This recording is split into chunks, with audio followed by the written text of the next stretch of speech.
नमस्कार दोस्तों, आज हम फिर लौटे हैं हर बार की तरह एक बहुत अच्छे और इंटरेस्टिंग टॉपिक के साथ।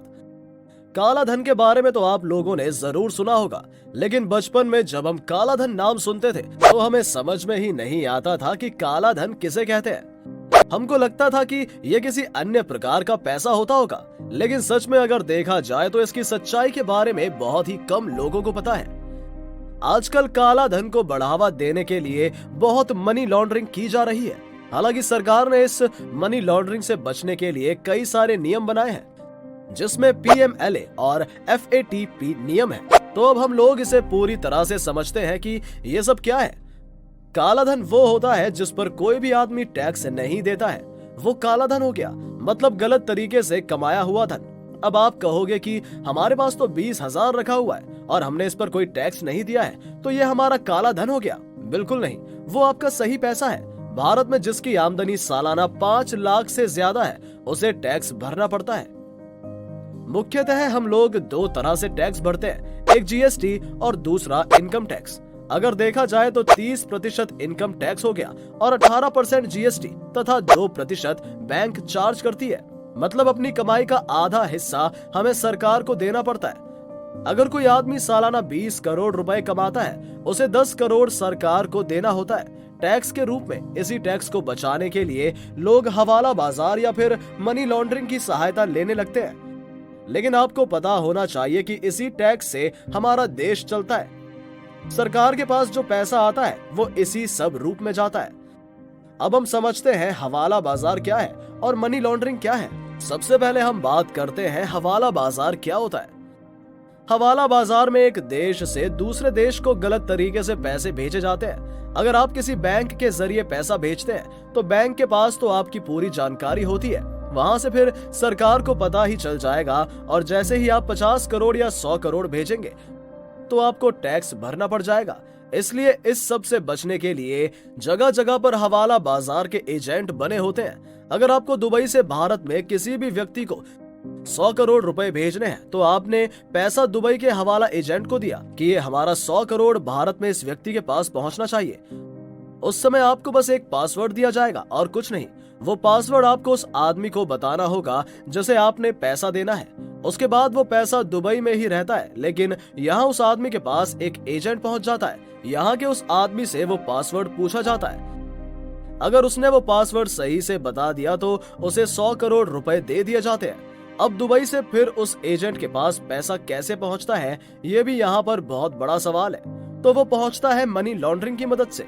इसके बाद वो जितने भी एजेंट होते हैं उनकी यहाँ पर बहुत सारी फर्जी कंपनी होती है।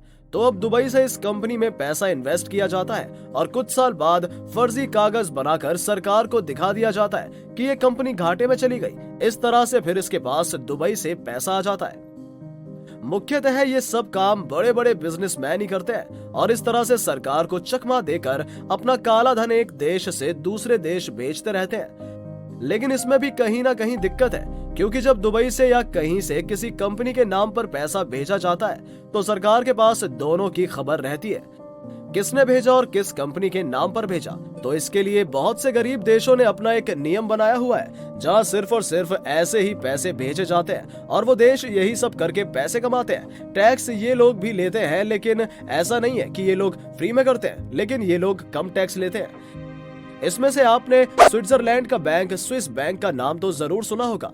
इसे टैक्स हेवन कहा जाता है, मतलब टैक्स बचाने के लिए ये स्वर्ग है। इसके साथ साथ मॉरिशस में भी ये काम बहुत बड़े पैमाने पर होता है, लेकिन स्विस बैंक इसमें सबसे आगे है।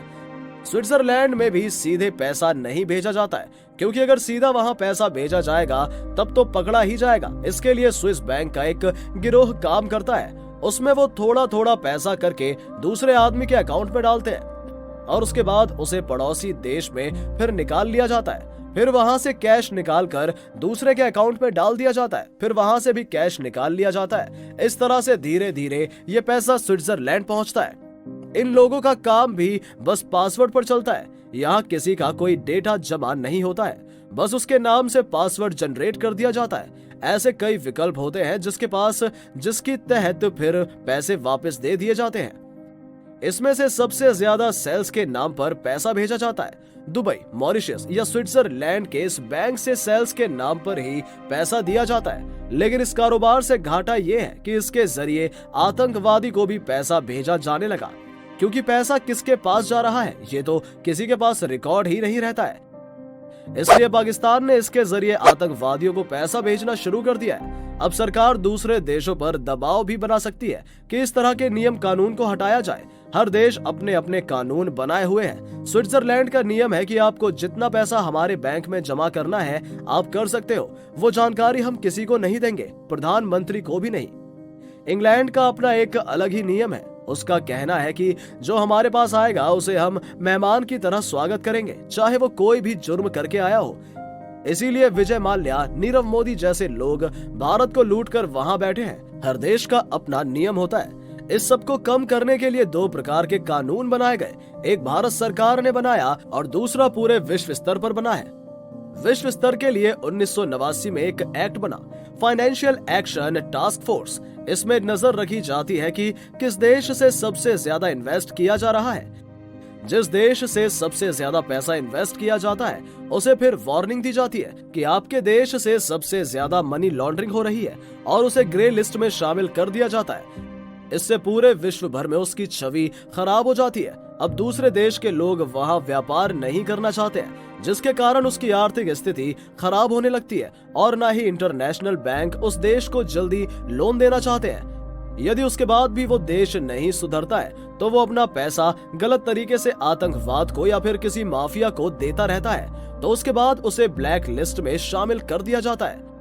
ब्लैक लिस्ट में शामिल होने के बाद ना ही कोई देश उससे व्यापार करना चाहता है और ना ही उसे इंटरनेशनल बैंक से लोन मिलता है।